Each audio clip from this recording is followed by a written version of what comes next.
kalian pasti bakal mikir 2 kali sebelum kalian bekerja di Disneyland. Ya seperti yang kita tahu kalau Disneyland ini sebagai salah satu tempat hiburan yang paling menyenangkan, paling indah di seluruh dunia. Ya, di sini siapa sih yang nggak tahu Disney? Ya, Disney itu terkenal dengan kartun-kartunnya yang gemes, romantis, cerita-ceritanya yang menarik.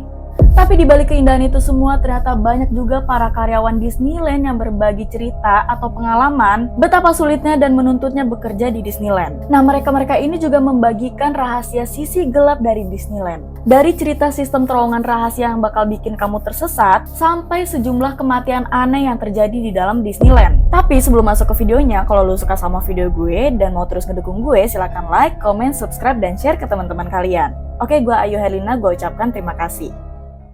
Mulai dari yang pertama, yaitu sistem terowongan rahasia. Walt Disney atau pendiri Disney itu menciptakan sistem terowongan bawah tanah di setiap sudutnya agar pemeran karakter atau para karyawannya tuh dapat beristirahat di dalamnya.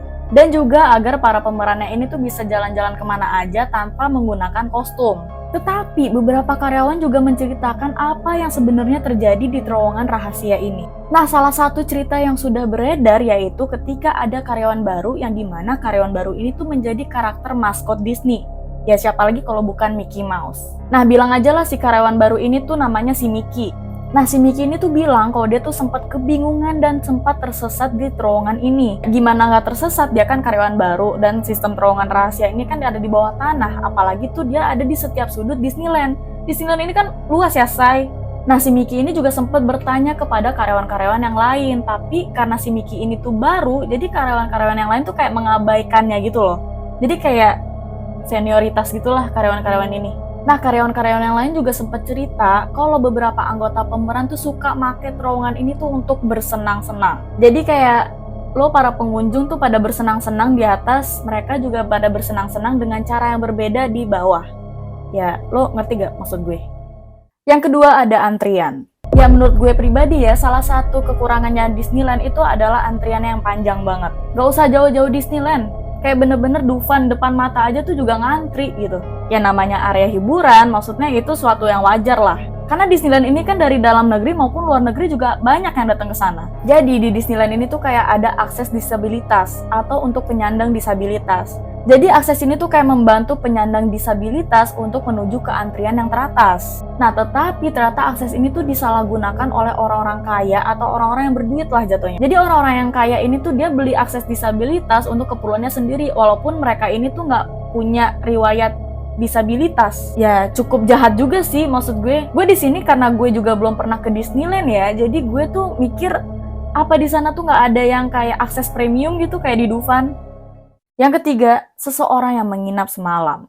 Oke, kita kembali lagi ke terowongan rahasia Disneyland. Nah, kalian ingat kan sama karyawan baru yang tersesat tadi? Nah, ini tuh ternyata jadi cerita urban legend di cerita-cerita gelap Disneyland. Nah, jadi tuh si Mickey ini tuh baru kelar shift dan dia tuh turun ke terowongan ini tuh untuk ganti pakaian. Nah, pas dia lagi cari jalan keluar, tiba-tiba lampu terowongan ini tuh dimatikan. Dan si Mickey ini tuh bener-bener di dalam kegelapan. Maksud gue kayak, ini aja tadi dia cari jalan keluar di saat lampu nyala aja udah kelebekan. Ini lagi lampu mati ya kan, makin dah tuh.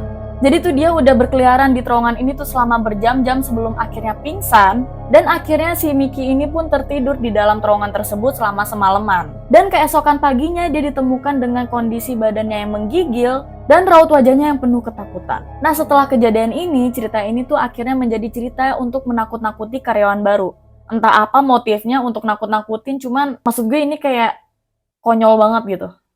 Keempat, kematian yang mencurigakan. Jadi pada tahun 2012 terdapat mayat seorang lelaki ditemukan di dekat gedung parkir Mickey dan teman-teman di Disneyland. Jadi banyak yang berasumsi kalau pria ini tuh bunuh diri. Nah, tapi nih ya tidak ada saksi mata yang melihat kejadian si pria ini tuh lompat bunuh diri. Dan di sini gue juga udah cari berbagai sumber tentang kematian si pria ini, tetapi hasilnya nihil. Nah, kalau kalian ada yang tahu tentang kasus ini, bisa tolong komen di bawah. Yang kelima, ya. Nah, jadi cerita ini tuh diceritain langsung oleh mantan karyawan Disney yang bekerja di dekat wahana roller coaster Indiana Jones. Nah, jadi pekerjaan si pria ini tuh memakai kostum sebagai petualang gitu. Dan ya udah kerjanya tuh sebenarnya cuma diri aja gitu. Tapi ini dia bilang kalau dia tuh sering banget diserang oleh anak-anak. Nah, si pria ini juga sempet ceritain keluh kesahnya ke pihak Disneyland. Tapi apa respon Disneyland? Pihak Disneyland cuma merespon kayak, ya udah lu ambil aja resikonya sendiri. Nah, jadi di wahana Indiana Jones ini tuh anak-anak pada bersemangat lah pakai kostum, terus bawa senjata-senjata plastik. Jadi sempat di beberapa kesempatan dia disamperin sama anak-anak dan anak-anak ini tuh mencambuknya pakai senjatanya mereka. Bahkan dia tuh sampai ditantang buat duel lah sama si bocah-bocah ini. The real bocil kematian. Ternyata tuh bocil kematian bukan hanya ada di Indonesia, ternyata di luar negeri pun juga sama.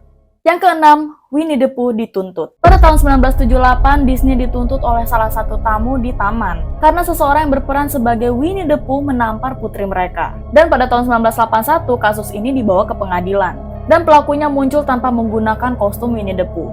Nah, jadi si Winnie the Pooh ini kayak membuat pembelaan kalau dia tuh sebenarnya ditarik oleh anak-anak, terus pas dia balik badan, tangannya nggak sengaja kena salah satu anak tersebut. Hingga akhirnya karena alasan ini Disney menang di pengadilan. Yang ketujuh, tewas di roller coaster. Pada 26 Juni tahun 2007 terdapat wanita yang meninggal di roller coaster di Disneyland Paris. Jadi kejadiannya setelah wahana ini selesai, diketahui kalau wanita ini tuh tidak sadarkan diri. Nah, karena terdapat orang yang nggak sadarkan diri, pastinya para medis langsung datang dong nyelamatin. Tapi naasnya nyawanya si wanita ini tuh tidak berhasil diselamatkan. Nah, setelah dicek ternyata wanita ini tuh tidak tua atau kayak masih muda lah, dan nggak punya riwayat penyakit. Jadi kematiannya si wanita ini tuh kayak masih jadi misteri gitu loh.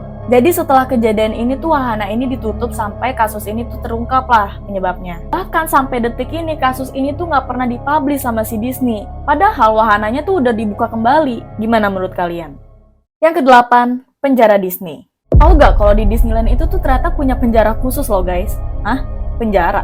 Iya, Disney tuh punya penjara yang terletak di bawah tanah yang jauh dari warna-warni Disney. Dan orang-orang yang masuk ke dalam penjara Disney ini merupakan orang-orang yang melanggar peraturan yang udah dibuat oleh pihak Disney, seperti mabuk, buat kerusuhan, mencuri, dan lain-lain. Nah, sebenarnya Disneyland tuh ketat banget dalam hal-hal yang kayak gini. Sebenarnya bagus sih kalau dibilang. Yang kesembilan, artis masuk penjara Disney. Oke, akhirnya ada cerita yang masuk ke penjara Disney. Nah, seorang artis yang bernama Blake Lively, gue nggak tahu namanya itu yang bener kayak gimana, intinya Blake Lively lah. Nah, dia pernah coba ngide nih sama pacarnya buat pakai kostum maskot Disney biar dapet tiket gratis ke Disneyland. Jadi tuh dia kayak seolah-olah kayak karyawannya gitulah. Dan ternyata aksinya ini tuh berhasil tertangkap oleh polisi Disneyland yang dimana dia akhirnya dimasuki ke penjara Disneyland. Kayak maksud gue kan dia artis gitu ya, masa lu gak punya duit, masa lu sesusah itu sih buat kayak beli tiket Disneyland gitu. Emang lu penting banget harus ke Disneyland hari itu juga gitu, kayak lu harus nyamar terus biar dapet tiket gratis, kayak tolonglah otaknya. Yang ke-10, dipukuli bocah-bocah.